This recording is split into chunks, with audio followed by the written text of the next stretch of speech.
계속해서 바울이 골로새 성도들에게 예수님 믿는 것이 무엇이며 예수님 믿는 자의 삶의 특징이 무엇인가를 이야기를 하고 있습니다.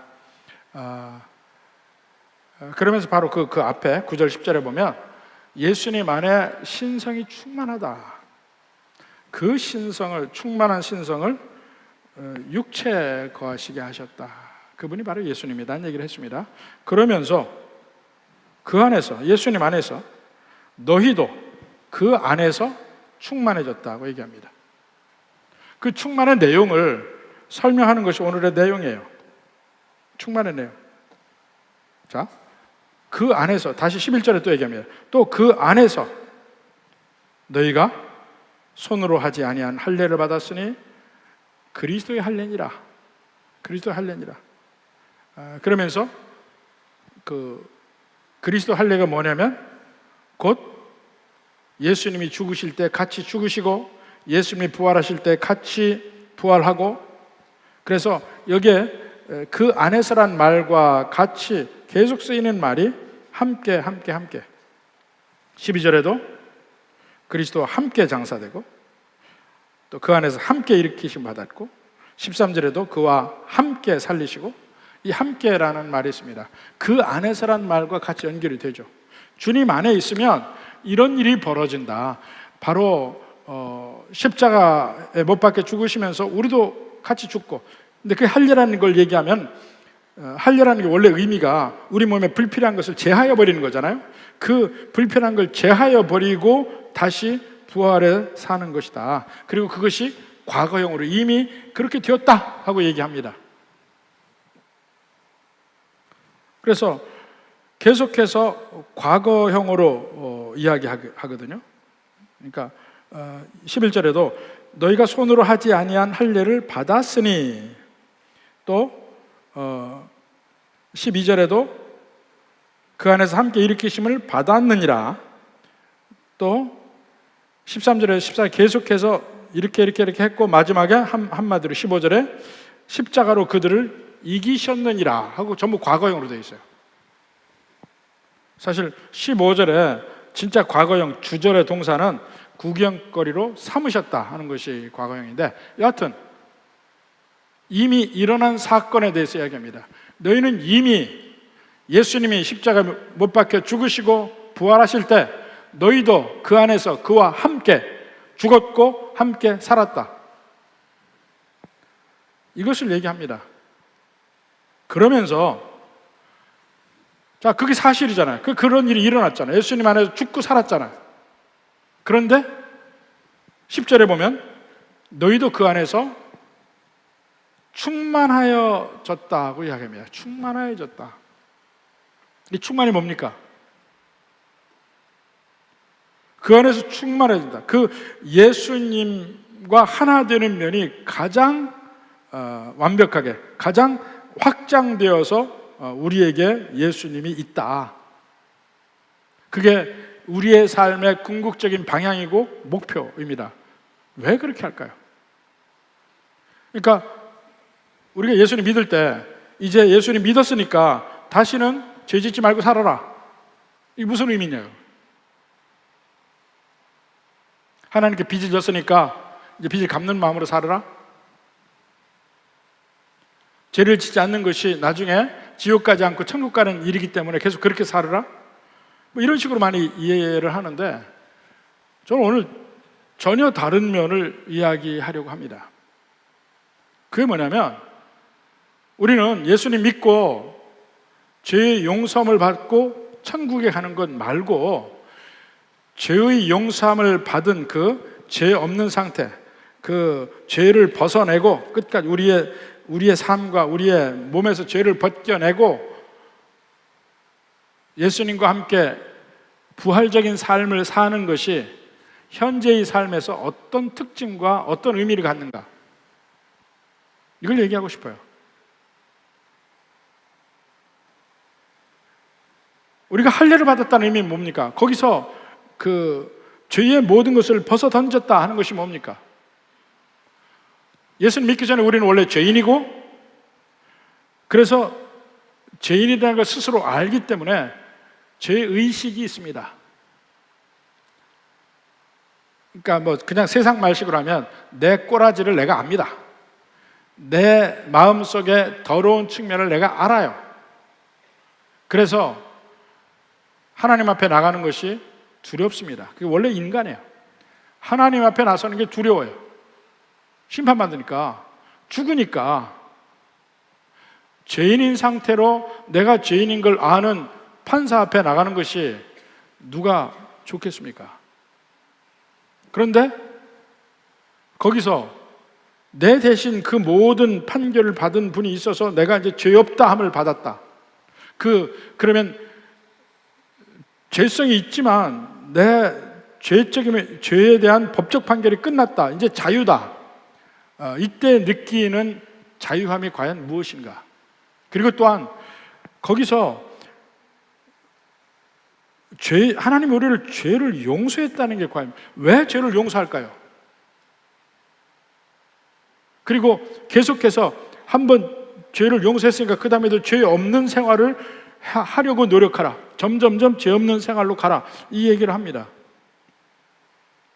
일단 내게 있는 판결이 무죄로 선포됐다면 우선 자유함이 있죠.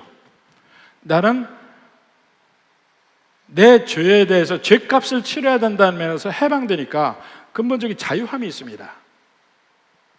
그리고 그 자유함 속에서 하나님 앞에 나아갈 수 있는 그런 담대함도 얻게 되는데 아직 내게는 죄가 붙어 있어요. 법적으로는 해결된다 하더라도 죄가 붙어 있어요. 근데 하나님이 왜 자꾸 우리를 죄에서 떼려고 하느냐? 그걸 좀 생각을 해봐야 돼요. 죄에서 왜 떼려고 하느냐? 우리의 삶은 우리가 가장 행복한 삶, 우리가 가장 자유로운 삶, 우리에게 가장 샬롬을 주는 그런 삶은 죄가 없는 삶이에요. 그러니까 하나님은 내가 너 구해줬으니까 너도 나한테 갚아야 돼. 이게 아니란 말입니다. 하나님이 우리를 사랑하셔서 우리를 죄에서 건지시기를 원해요. 근데 현재 우리의 죄는 우리 스스로는 건질 길이 없어요. 그러니까 예수님이 나 대신 십자가에 돌아가신 거예요. 그래서 우리는 건짐을 받았습니다. 근데 아직은 우리가 죄의 습관이 남아있는 채로 건짐 받은 거야. 이제는 이 면에서 벗어나는 길을 가야 됩니다. 왜냐하면 이것에서 벗어나면 날수록 자유함이 있고 행복이 있으니까. 그러니까 지금 여기 얘기는 천국 얘기가 아니에요. 여기에서 천국을 누리는 얘기를 하는 겁니다. 어떻게 하면 천국을 누릴 것인가? 이게 죄가 우리에게 있는 죄성, 죄의 습관 이런 것들이 정말 우리에게서 떨어지지 않습니다. 보통 그런 걸 우리가 표현해서 젖은 낙엽이라 하죠. 젖은 낙엽. 사람 중에서 꼭 붙어 다니는 사람, 기어코 나와 함께 있으려고 하는 그 젖은 낙엽 같잖아요. 아무리 뗄래도 안 떨어지는 게 젖은 낙엽이 아니에요. 죄가 그래, 죄가. 그걸 다른 면에 얘기를 하면 중독이라는 면과 연결해서 볼 수가 있습니다. 처음에 예수님 믿을 때 상당히 성인이 되어서 예수님 믿을 때 거추장스러운 것이 있습니다. 그게 뭐냐면 술, 담배 문제. 술 마시고 담배 피는 문제. 특히 담배 피는 문제. 이 담배 피는 문제가, 그래서 담배를 피고도 교회를 나올 때, 분명히 여러분 중에도 아침에 교회 나올 때 양치질하고 거글 칠하고 여기 뭐 분무기 뿌리고 뭐 싹 씻고 냄새를 하나도 안 나게 나오잖아요. 근데 담배 찌든 분들이 모르는 사실이 하나 있는데 그래도 납니다. 옆에 가서 보면 휙 지나가면 냄새가 휙 나요. 그러니까 가까이를 안 올려가지. 제 앞에는 가까이를 안, 저 멀리 이렇게 다녀요. 지나가면 냄새 나니까. 담배 피는 분 다 압니다. 담배 피우면 안 좋은 게 천지예요. 우선 담배값 들어가죠. 주머니 지저분해지죠. 곳곳에 주머니 지저분해지죠. 냄새 나죠. 이게 입에서만 냄새 나는 게 아니에요. 몸에서 냄새 나요. 몸에 이 땀구멍에서 전부 다 냄새 납니다. 담배 피면. 그렇죠. 담배 없으면 사람이 그렇게 궁상 맞고 구차할 수가 없어요. 옆에 사람에게 담배 좀 하나 달아. 담배 좀 하나 달아. 그리고 담배 피는 사람 치고 거의 대부분이 끊고 싶어요. 담배에서 자유로워지고 싶어. 그 자유로워질 수가 없어요. 담배를 안 피고 조금 시간이 지나면 막 손이 불편해. 담배 잡아야 돼. 어느 시간이 지나면 담배 안 피면 견딜 수가 없는 금단 현상이 나타나기 시작해요. 그러니까 담배를 끊겠다고 막 하는 사람, 이 친구들 보는 앞에서 담배를 다 버리기도 하고 구겨놓고 쓰레기통에 집어넣고 해봐야 뭐해? 다음 날 또 피는데. 자, 어떤 친구는 제게 담배가 정말 끊을 수 없다고 한탄하면서 얘기를 한 적이 있습니다. 이제 담배 끊어야 되기 때문에 마음 먹었어요. 왜냐하면 건강이 안 좋아지잖아요. 담배 피는 사람들 한번 조깅을 해보세요. 조깅을 해보세요. 등산을 해보세요. 얼마나 나쁜지 알게 돼. 조깅하면요, 이게 폐 기능이 안 좋아가지고 헉헉대죠. 자기도 싫어하는 냄새가 이 기도에서부터 올라와요. 냄새가 아주 진득진득한 니코틴 냄새가 올라옵니다. 너무 힘들어요. 산에 올라가 봐요. 헉헉거릴 때 드디어 속에 있던 니코틴 냄새가 올라오기 시작할 때 본인도 싫어해요. 그리고 그것이 건강에 안 좋다는 걸 알아요. 아는데 못 끊는 거야. 그게 중독이에요. 죄가 그와 너무나 비슷해. 모든 사람들은 죄적인 면에서 벗어나고 싶어요. 왜냐하면 그게 자꾸 나를 거기에 잡아 끄니까, 거기에 노예가 되니까, 거기 때문에 내가 생활이 자유로움을 얻지 못하니까. 내 친구는 담배 끊는다고 다 버렸어. 쓰레기통 버리고 뭐하고 다 했어요. 근데 한밤중에 쓰레기통을 다시 버렸던 데 뒤져서 꽁초를 찾고 있는 자기 자신의 모습이 너무나 초라하다는 거야. 그래도 못 끊어요. 그래서 그 중독인 사람들을 돕는 기관이 있잖아요. 거기 갑니다. 그러면 중독인 사람을 돕는 기관이 하는 일이 뭐냐면 그 사람들을 가둬요. 왜냐하면 금단 현상이 생기면 스스로도 어쩌지 못하고 난리를 치니까 막 괴로워서 몸을 어쩌지 못하고 막 부들부들 떨기도 하고 하니까 가둡니다. 가둬서 일주일 내지 열흘, 어떤 때는 2주일 이렇게 거기서 숙식을 하게 하면서 끊게 만듭니다. 그러면 금단 현상이 그 안에서 지나가요. 막 난리쳐도 안 놔주는데 어떡할까요? 금단 현상이 지나고 나면 괜찮아집니다. 그래서 그렇게 된 것을 이제 드라이해진다고 얘기를 해요. 미국식으로 얘기하면 드라이해진다고 얘기하는데 자기 이제 드라이해졌대. 그래서 벗어나잖아요.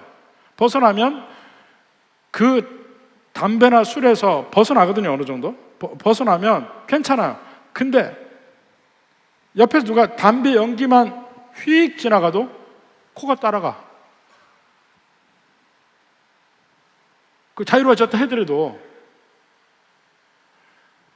또 알코올 중독인 사람이요. 그것 때문에 죽기 직전까지 가도 못 나요. 그럼 그 병원에 가서 완전히 갇혀 있다가 나와서 깨끗해졌는데 왜 하필이면 술 먹는 사람 친구는 술 친구밖에 없어요. 또 술 먹자고 꼬셔요. 한 잔만 먹어. 괜찮아. 한 잔만 먹어. 괜찮아. 근데 술이 한 잔에 끝납니까? 한 잔 딱 먹으면 이제 그 사람은 끝이야. 그냥 끝까지 가는 거야. 제가 아는 사람은 그래서 결국 죽었어요. 그렇게 그 사람 붙들고 예수 믿게 하고 막 교회도 다니고 싶어 하고 막 했는데 그 옆에 술 친구들이 막이라. 이미 그 병원에 가서 끊고 나와서 이제 괜찮아졌어요. 한 일주일, 한 달까지 괜찮았어. 그 술 친구들이 꼬여가지고 술 먹게 한 거예요. 그리고 죽었어요. 그것들이 막이지. 그 친구요? 막이지. 그게 내 담배도 내 건강 해친다는 것 알고 끊어야 되겠다는 걸 알아요. 끊어야 내가 더 건강한 생활을 한다는 걸 알아요. 근데 못해. 그게 중독이에요. 근데 죄가 똑같아. 우리에게 죄라는 게 똑같습니다. 거기에 매여서 살아요. 사람을 미워하는 거 있죠? 내 마음에 사람을 미워하는 마음이 있으면 내 모든 삶의 평안이 깨집니다. 잊고 산다고요? 안 돼요. 항상 그게 옆에 있어요. 누구를 미워하면 내 마음의 평안이 깨져서 내가 행복해지지가 않아. 그런데도 그 미워함의 줄을 못 놔. 그것도 일종의 중독이라니까. 예수님 안에서 그게 끊어지고 나면, 미움의 끈을 끊고 나면 내가 왜 그랬지? 그 뒤의 삶이 너무 자유로워지는 거야. 모든 죄가 그런 면이 있습니다. 모든 죄가. 근데 우리가 점점 성숙해진다고, 신앙적으로 성숙해진다는 면이 이 새까만 공이 갑자기 하얀 공이 됐다는 의미가 아니에요. 점점 바뀌는데 그것도 모든 색깔이 서서히 그 그라데이션이라고 그러죠. 그라데이션 되면서 서서히 흰색으로 몽땅 바꿔가는 게 아니에요. 얼룩이처럼 돼. 얼룩이처럼. 내가 가지고 있는 모든 죄성 중에 내가 쉽게 끊을 수 있는 게 있고 내가 정말 못 끊는 게 있어요. 그게 다 차이가 나. 그래서 쉽게 끊을 수 있는 걸 먼저 끊어요. 먼저 끊어지는데 정말 내게 고래임줄처럼 붙어있는 죄의 습관들이 있습니다. 그건 그냥 가. 없애려고 하다가 넘어지고 없애려고 하다가 넘어지고 그런 게 있어요. 그러니까 여기는 모든 사람들이 다 마찬가지예요. 변화된 부분이 있고 변화되지 않는 더 많은 부분이 있고. 근데 그 부분이 많으면 많을수록 내 삶의 천국은 그만큼 빼앗기는 거야.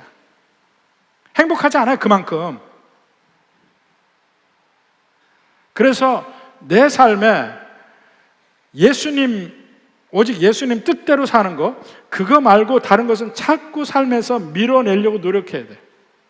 내가 평상시에 습관대로 사는 것이 아니고 예수님은 어떻게 살았을까 하는 그런 면에서 내 삶의 습관을 바꾸기 위해서 모든 면을 노력하는 삶이 우리가 경건으로 가는 삶입니다. 근데 그 진정한 경건으로 가는 삶에는 자유함이 있고 행복함이 있고 샬롬이 있습니다.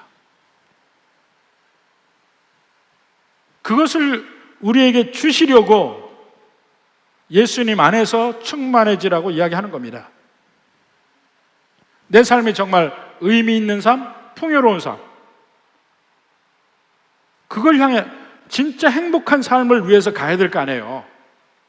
근데 예수님 안에서 밖에 그것을 찾을 수 없다고 얘기합니다, 바울은. 예수님 안에서만 너희의 진정한 행복을 찾을 수 있다는 거야.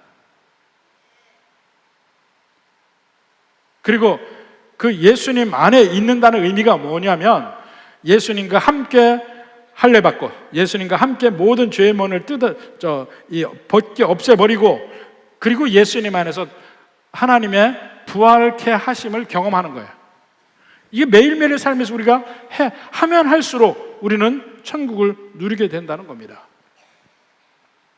그러면 계속 우리를 예수님만으로 만족하다 이런 삶을 계속해서 못하게 하는 이 세상의 거는 뭐가 있을까요? 우리로 하여금 자꾸 예수님 말고 자꾸 눈을 돌리게 하는 것들이 이 세상에 뭐가 있을까요? 가장 먼저 돈의 문제죠, 돈. 예수님 안에서 뭔가 행복을 찾는 것보다 내가 이 세상에서 다른 것이 있으면 행복하겠어. 그게 1차적으로 돈의 문제가 있습니다. 돈은 다 필요하죠. 누구에게나 돈이 필요합니다. 물질이 필요합니다. 근데 그 필요하다고 얘기할 때 왜 필요한가? 한번 생각해 봅시다. 물질이 있으면 우리 삶이 보다 편리해져요. 첫째로, 내가 뭘 어떤 물건을 갖기를 원하는데 돈이 있으면 사면 되잖아. 돈이 없으면 못 사요. 단순한 원리야. 돈이 있으면 뭔가를 사서 내 삶에 윤택해지고 편리해지고 삶의 질이 높아지고 이러니까 필요하다. 또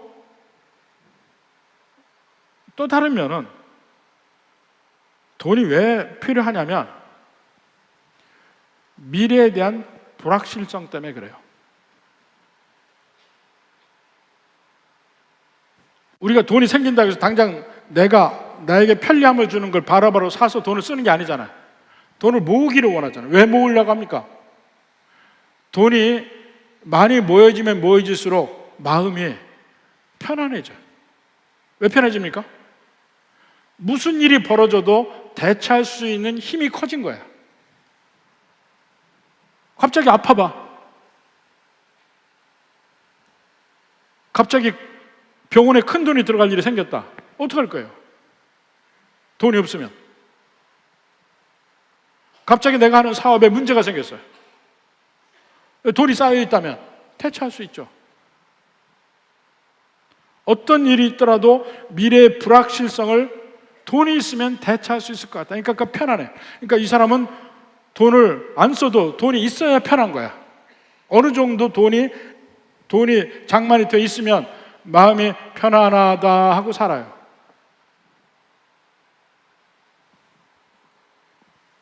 그러니까 꼭 내가 지금 돈이 뭐에 쓸 데가 있어서 돈이 필요하다. 그게 아닙니다.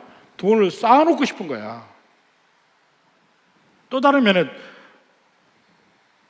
돈을 왜 자꾸 이렇게 벌어서 모아놓으려고 하냐면 돈이 많이 모아졌다는 게 마치 그 사람의 이 자존심의 근거가 됩니다.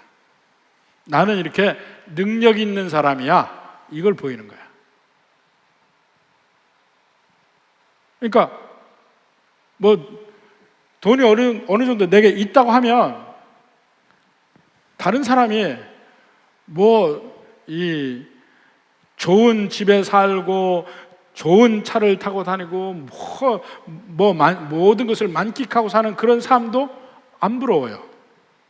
내가 돈이 많으면 나는 하려면 얼마든지 할 수 있어. 그래도 내가 안 하는 거야. 자, 봐라. 이게 내 능력이야. 이게 나야. 많은 사람들이 스크루지를 이해 못한다는데 왜 이해 못합니까? 여러분도 그 스크루지처럼 사는 면이 있는데 그는 돈 세는 재미로 살잖아. 아무것도 안 쓰잖아. 그래도 그는 괜찮은 거예요. 왜냐하면 이게 자기의 자존심이야. 자기 자존심. 자기의 미래의 불확성에 대한 대치를 이만큼 하고 있는 거야. 자기는 편안한 거예요, 마음이. 좀 덜 먹어도 괜찮아. 좀 이런 때 에어컨 안 해도 괜찮아. 난 견딜 수 있어. 돈만 많이 모으면 돼. 이게 있다니까요. 그러니까 이 돈이 내 가치 판단의 기준이기도 하고 미래에 대한 대비이기도 하고 그리고 필요한 건 얼마든지 살 수 있어. 그게 있는 겁니다. 이게 돈뿐이 아니고 모든 물질로도 마찬가지예요. 모든 물질에도. 여러분 옷을 입을 때 어떻게 했습니까? 자, 옷장에 보니까 정말 내가 좋아하는 멋진 옷이 있고 좀 후줄근한 옷이 있어요. 여러분 어느 순서로 입습니까? 어느 순서로? 대부분 후줄근한 옷부터 입어요. 좋은 옷은 아껴. 안 그렇습니까? 좋은 옷부터 입는 사람은 그 사람은 가정 파탄 나는 사람이야. 산치하는 사람. 근데 대부분 싼 거부터 입거든. 특별할 때만 좋은 옷을 입어요. 근데 싼 거 입어도 괜찮아요. 왜냐하면 나 언제든지 좋은 옷 입을 수 있으니까. 그러니까 있다는 것 자체가 내 마음을 편안하게 하고 기쁘게 하고 만족하게 하는 거예요. 그게 소유에 대한 만끽입니다. 그게. 근데 근데 그거 다 원해요. 그러면 다 원하는데 문제는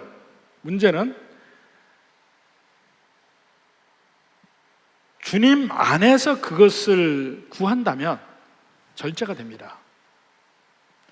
주님 안에서 구한다면 절제도 되고 지혜도 생겨요.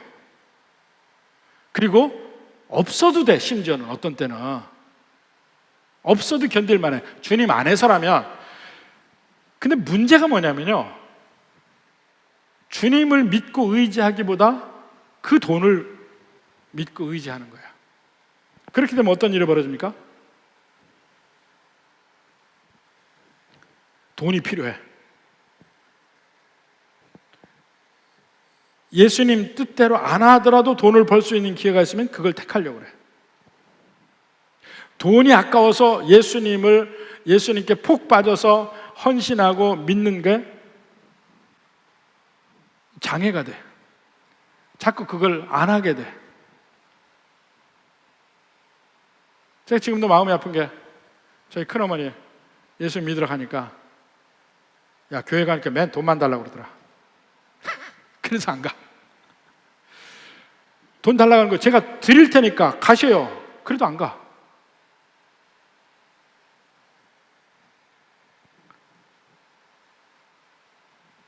그 돈과 내 생명과 바꾼 거 아니에요. 내가 돈을 벌기 위해서 예수님 뜻대로 살지 못하고 예수님 먼저 그 다음에 돈, 이게 아니에요. 돈이 먼저 그 다음에 예수님. 이렇게 될 때 문제가 생긴단 말입니다. 가장 대표적인 예를 성경에서 들을 수 있어요. 아브라함. 창세기 12장에 보면 아브라함이 하나님의 부르심을 받고 하나님의 축복의 약속까지 받아요. 그걸 그 감사함으로 받아. 그래서 이 땅을 내게 주리라. 가나안 땅에 와서 그 땅에서 살고 하나님께 제사도 드렸어요. 이제 그 땅에 살아. 근데 문제가 뭐냐면 그 땅에 기근이 들었어요. 기근이 들었을 때 그 땅을 떠납니다. 그러니까 우선순위가 달라지는 거야. 항상 우리가 우선순위 문제가 있을 때는 둘이 서로 경쟁 관계에 있을 때 우선순위를 따지게 돼요. 경쟁 관계가 아니면 우선순위 따질 필요가 없지. 이 땅 하나님이 내게 주신다고 했는데 이 땅이 있을 것인가? 그러면 내가 물질적으로 괴로운데, 기근인데, 여길 떠나서 애굽으로 가면 내가 편해질 것 같아. 이 땅을 버리고 애굽 가는 거야. 뭐 때문에 갔어요? 물질 때문에 갔어요. 근데 애굽에 가서 무슨 일이 벌어집니까? 창세기 12장 10절 봅시다.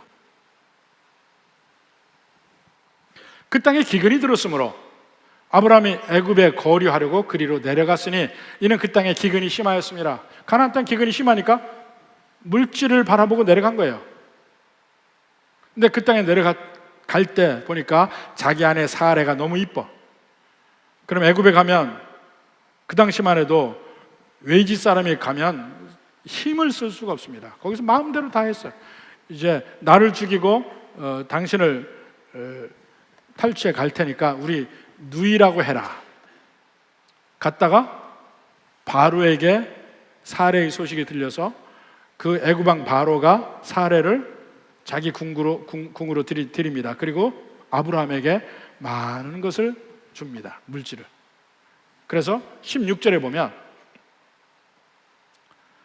이에 바로가 그로 말미암아 사레로 말미암아 아브라함을 후대함으로 아브라함이 양과 소와 노비와 암수 나귀와 낙타를 얻었더라.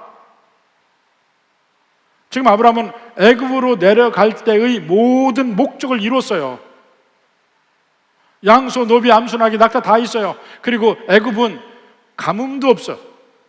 가물어 봐야 아무 관계 없어. 나일강이 있기 때문에. 그게 애굽 땅이에요. 그가 원하는 걸 다 얻었는데 핵심은 진짜 그에게 가장 귀중한 사례를 잃은 거예요.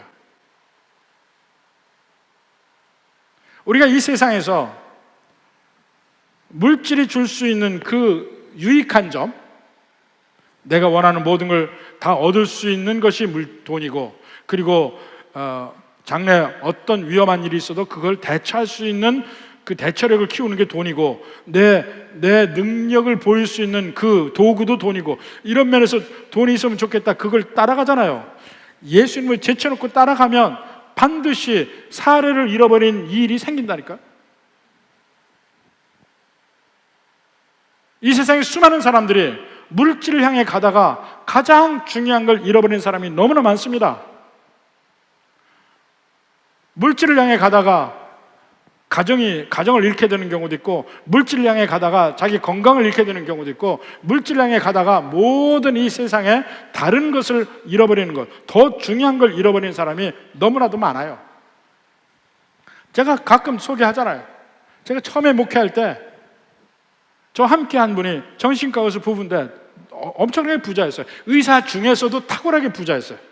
정신과 의사인데 센터까지 하고 나니까 주 정부에서 그 전부 보조가 들어오니까 그 사람은 뭐 그냥 땅 짓고 헤엄치기로 돈을 번 사람이야. 엄청나게 돈이 많았어요. 그러니까 의사도 의사끼리 해서 그 사람을 질투했어요. 야, 너는 돈 많이 벌잖냐, 막 이런 식으로 가니. 그 정도로 많이 버는 사람이야. 그 사람이 제가 가서 제가 그 교회에서 그분이 이제 집사로 있었는데 집을 지었어요. 집이 건평만 300평이야.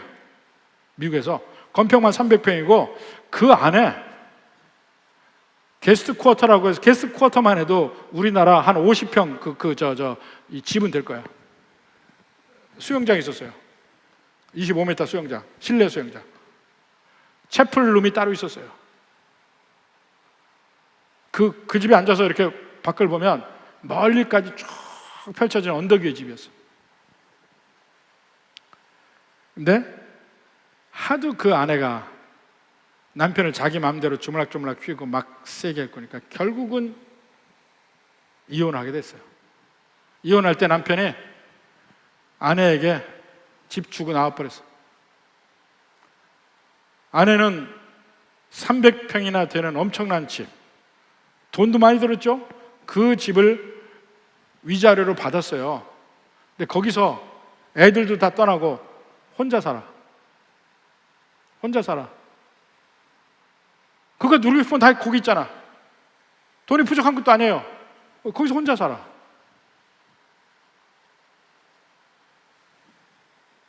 주님을 먼저 인정하고 돈이 있어야 되는데, 주님을 빼고 돈을 쫓아가다가 당하는 사람들의 무수히 많은 것을 제가 봤습니다. 지난 수십 년 목회하면서 다 봤어요.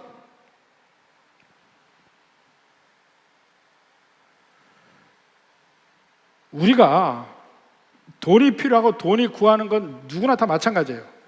근데 예수님이 먼저이고 예수님 안에서 물질을 구해야지 그게 진짜 내가 누릴 수 있는 돈이 돼요. 예수님 뜻에 어긋나는 것이다 하면 내가 갖고 싶어도 끊어야 돼. 그래서 내가 돈이 없는 어려움과 괴로움을 당할 수도 있어요.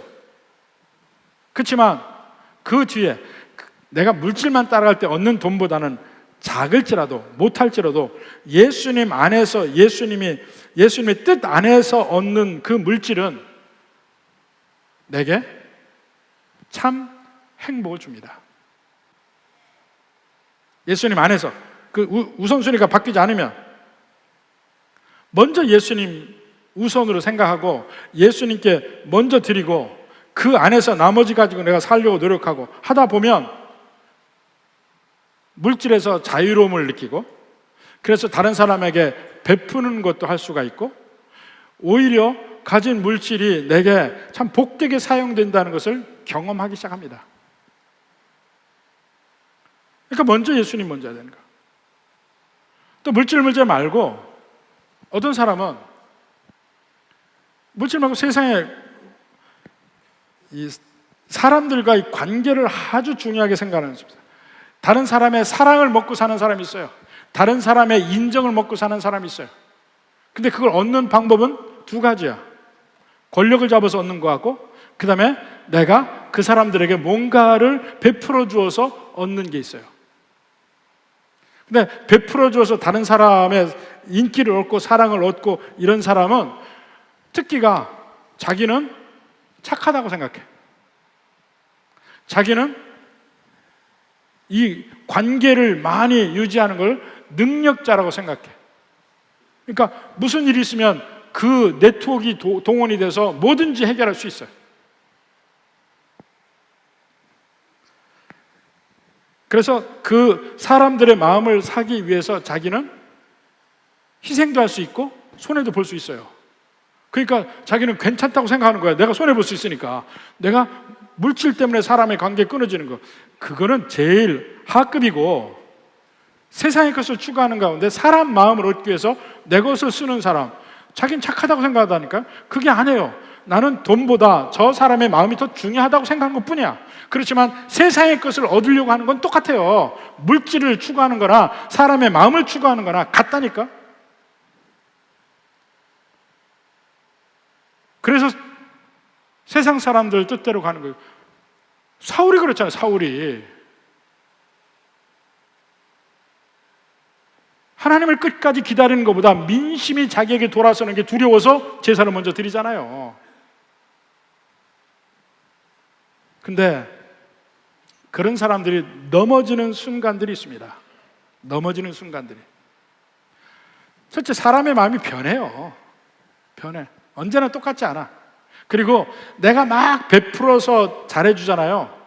그 베풀미 끝나는 순간에 대부분의 사람들이 등을 돌립니다. 대부분의 사람이 등을 돌려요. 사람이 변합니다. 내가 권세 있는 자리에 있을 때, 내가 뭔가 다른 사람에게 뭔가 이 유익을 줄 수 있을 만한 그러한 권세의 자리에 있을 때 사람들은 나에게 꼬이죠. 내가 잘난 줄 알아. 나를 좋아하는 줄 알아. 근데 그게 없어지는 순간을 한번 생각해 보라니까요. 이 통계적으로 연구가 나왔는데, 은퇴할 때 세상적인 면에서 이 권세 있는 자리나 이렇게 힘 있는 자리에 있던 사람이 은퇴하고 나면 그 힘이 있는 자리에 있었을수록 은퇴 이후의 삶이 더 비참해진대. 더 비참해진대요. 이 사람이 착각한 게, 나를 좋아해서 수많은 사람들이 모이는 거라 했더니 그 직책을 딱 내려놓는 순간에 아무도 안 찾아와.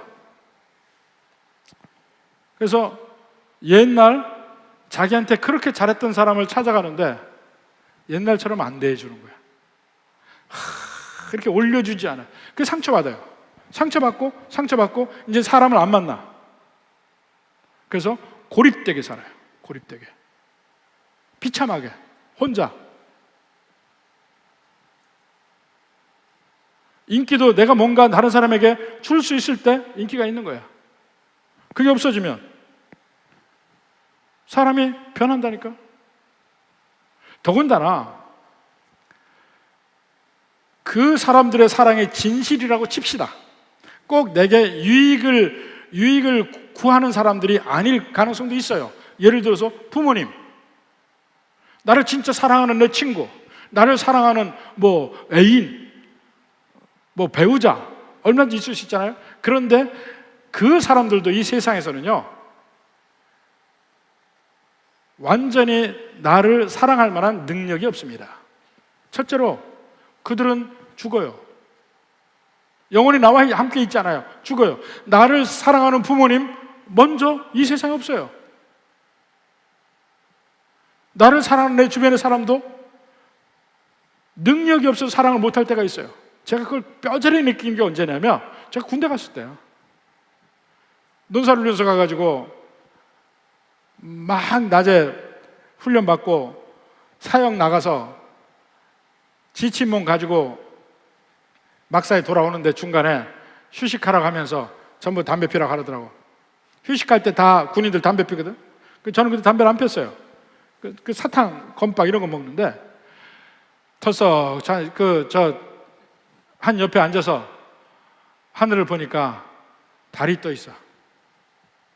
그때 보고 제가 느낀 거야. 아, 저 달 밑에 나를 사랑하는 우리 부모님 편히 자겠지. 나를 어떻게 해줄 수 없어요. 날 사랑한다 하더라도. 그렇게 우리가 서로 좋아하는 우리 친구들도 아무 생각 없이 자고 있겠지. 좋다고 했던 옛날에 여자친구들도 그냥 다 그랬겠지.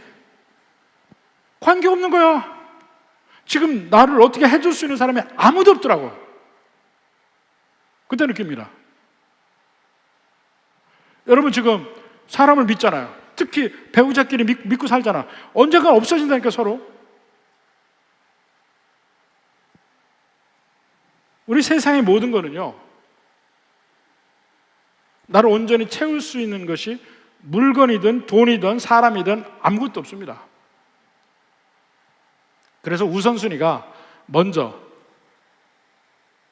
절대로 나를 떠나지 않고 그 능력 면에서도 아무런 부족함이 없는 예수님이 나와 함께 계셔야 돼. 그 예수님을 먼저 택해야 돼. 그럴 때 힘들 수도 있어요. 처음에는 돈보다 예수님을 택하니까, 인간관계보다 예수님을 먼저 택하니까 힘들 수도 있어요. 근데 처음에 힘든 거는 조금 지나가면 괜찮아요. 그게 보통 중독에서 벗어날 때 이 금단 현상이 있는 것과 비슷해요. 제가 친구들을 정말 좋아했는데 예수님 믿고 그 좋아하는 친구들과 함께 할 수가 없었어요. 왜냐하면 만나면 술인데 어떻게 하겠어요? 함께 할 수가 없었어요. 그들과의 관계가 끊으면서 한 6개월 동안은 너무 힘들었어요. 너무 힘들었어. 그러니까 그 친구들하고 만나서 재밌게 놀고 하는 그 시간에 이제는 그 시간에 교회를 가는 거예요. 교회 사람들 만나고 교회 성경 공부하고 이런 식으로 했어요. 근데 6개월간은 예수님 믿으면서도 내 머릿속에는 내 인생은 이제 끝났구나. 어쩔 수 없이 예수님 믿으면서 잡혔으니까 인생 끝났구나. 이제 내 인생에 청소년생을 지나갔고 흑백만 남았구나. 뭐 이렇게 생각을 했어요. 처음에 예수님 믿을 때. 근데 6개월쯤 지나고 나니까 예수님 믿는 친구들이 생기기 시작한 거야. 새로. 그러니까 옛날 친구들이 아니야. 새롭게 교회 안에서 만나고 내가 전도하고 이런 친구들이 생기는데 이 친구들하고의 관계가 더 진짜라는 사실이 깨달아지는 거야. 그래서 뒤돌아봤어요. 그때 그 친구들 술을 빼고 만날 수 있었을까? 아니야. 술 빼고 나면 할 얘기도 없어. 그래서 비로소 예수님 믿고 예수님 안에서 아는 친구들과의 관계를 하면서 느낀 게 옛날의 모든 친구 관계라는 게 참 이기적 관계였구나. 서로의 필요를 위해서 모였구나. 이걸 많이 생각을 하게 된 겁니다. 내가 테니스 치고 싶은데 테니스 파트너가 있어야 되니까 테니스 친구가 생긴 거고, 내가 술자리 같은 분위기가 좋아하는데 나 혼자 먹긴 뻘쭘하니까 꼭 누가 같이 해야 되니까 그런 사람들이 필요했던 거고, 내가 필요한 거야. 근데 예수님 안에서 새로 친구도 주시고, 예수님 안에서 물질도 주시고, 예수님 안에서 이 세상의 것도 누릴 수 있어요. 그때만큼 아닐 수도 있어. 그렇지만 이게 진짜야. 진짜 내게 행복을 주는 그 면이 오직 예수님 안에서만이 있다는 사실을 발견하는 겁니다. 그게 믿는 자의 삶이에요. 근데 처음에는 첫걸음 뛰기가 그렇게 힘들어. 마치 담배를 끊듯이, 술을 끊듯이 그 첫걸음이 힘들어요. 그리고 그 다음에 금단 현상 지나기가 너무 힘들어. 그래서 예수님이 계속 그런 면을 독려하면서 이후에 조금만 참으면 더 나아질 거고, 이후에 엄청나게 승리할 것을 우리에게 보여줍니다. 여기도 다 이렇게 하셨다. 마지막에 하신 게 뭐냐면 15절에 보세요. 통치자들과 권세들을 무력하여 드러내어 구경거리로 삼으시고 십자가로 그들을 이기셨느니라. 이 전쟁에서 이기면 그 당시 그 로마의 풍습은 그 로마에서 개선을 합니다. 개선 행진을 해요. 그 이긴 장군들이 개선 행진을 해요. 나중에 후반부 가면 이 개선 행진이 오직 황제만의 영광을 받는데, 그 전에는 개선 장군이 영광을 받는 그런 개선 행진을 했습니다. 가장 대표적인 예가 뭐냐면 이 풀타크 영웅전에 보면 대학을 들어가니까 제일 먼저 학교에서 나눠준 게 100권의 도서 목록을 나눠줬어요. 이걸 대학 동안에 읽으라. 그 도서 목록이 1번이 성경이었고 2번이 풀타크의 영웅전이었어요. 그 도대체 막 별 이상한 이름들 나오는데 힘들더라고요. 근데 그 영웅전에 보면 나중에 보니까 이제 왜 그걸 읽어야 되는지를 나중에 알았는데, 거기에 이 개선 행진에 관한 이야기가 나옵니다. 아멜리우스 파울루스라는 장군이 있는데 할아버지, 아버지, 자기 다 파울루스라는 이름을 가졌어요. 포에네 전쟁 때 전부 개입하고, 자기 아버지는 이 한니발 장군하고 전투에서 칸나의 전투에서 죽은 장군이에요. 근데 이 사람은 마케도니아를 정복한 장군이에요. 그 아들이, 둘째 아들이 마침내 카르타고와의 전쟁, 포에네 전쟁에서 마침내 승리한 스키피오야. 스키피오가 그의 아들이야. 근데 그 파울루스라는 장군이 마케도니아 왕국을 무찌르고 이 개선 행진하는데 3일 동안 했습니다. 3일 동안. 첫날은 250여 대의 마차에다가 전리품 싣고 가고, 둘째 날에는 특히 마케도니아 군인들의 그 무장들, 투구들, 그 보물들, 이걸 둘째 날에 한번 쫙 개선 행진하고, 3일째는 포로들을 데리고 갔어요. 근데 포로들이 누구냐면 그 마케도니아의 왕실 사람들이야. 왕의 그 하인들, 왕의 자녀들, 그리고 마지막에 그 왕 페르세우스입니다. 페르세우스 왕이 끌려가는 장면이 나와요. 로마 사람들이 열광을 하는 거야. 그 로마의 영광이 막 피어날 때, 그러니까 BC 167년 로마가 막 대제국으로 성장하는 것이 이 카르타고와의 전쟁을 통해서 성장하거든. 한 300년 기간 동안에 급격하게 성장하는데, 이때 그 파울루스 집안이 굉장히 큰 역할을 합니다. 개선 행진하는데 엄청난 개선 행진이 있는 거예요. 바로 그걸 생각하는 거야. 통치자들과 권세들을 무력하여 드러내어 구경거리로 삼았다. 이걸 알고 있는 그때 사람들에게 이걸 왜 주냐면, 그 개선 행진이 그만큼 대단한 거야. 확실하게 승리했다는 걸 보여주고, 승리의 모든 것을 가장 만끽하는 순간입니다. 그걸 믿는 골로새 성도에게 얘기해주고 있는 거야. 앞으로 우리는 지금 괴롭냐? 이거예요. 괴로워. 주님의 뜻대로 사는 것이, 주님 안에 사는 것이 괴롭고 힘들고 포기할 것이 많고, 이럴 때 마지막 엄청난 승리가 우리에게 있다는 것을 잊지 말아야 돼요. 우리의 삶에 마지막에 반드시 승리할 겁니다. 모든 마귀의 세력 이기고 승리할 겁니다. 그리고 이 세상의 모든 우리가 원하는 것 다 주님 안에서 얻을 수 있어요. 단지 주님을 떠나서 얻으려고 하는 그 모든 것이 얼마나 허황되고 잘못된 것인지 그걸 잘 생각하라는 거예요. 오직 예수님 안에만이 모든 우리의 보물이 다 있고, 우리 예수님 안에서 그 예수님으로 충만한 그 삶만이 진정한 자유함, 진정한 행복, 진정한 샬롬이 있는 삶이라는 거예요. 내가 여기서 잘 견디다가 천국 가야지, 그게 아닙니다. 이 삶에서도 천국을 누릴 수 있습니다. 예수님 안에서 충만하기만 하면 바로 그러한 인생을 살 수 있는 우리 성도들 되기를 주님의 이름으로 축원합니다.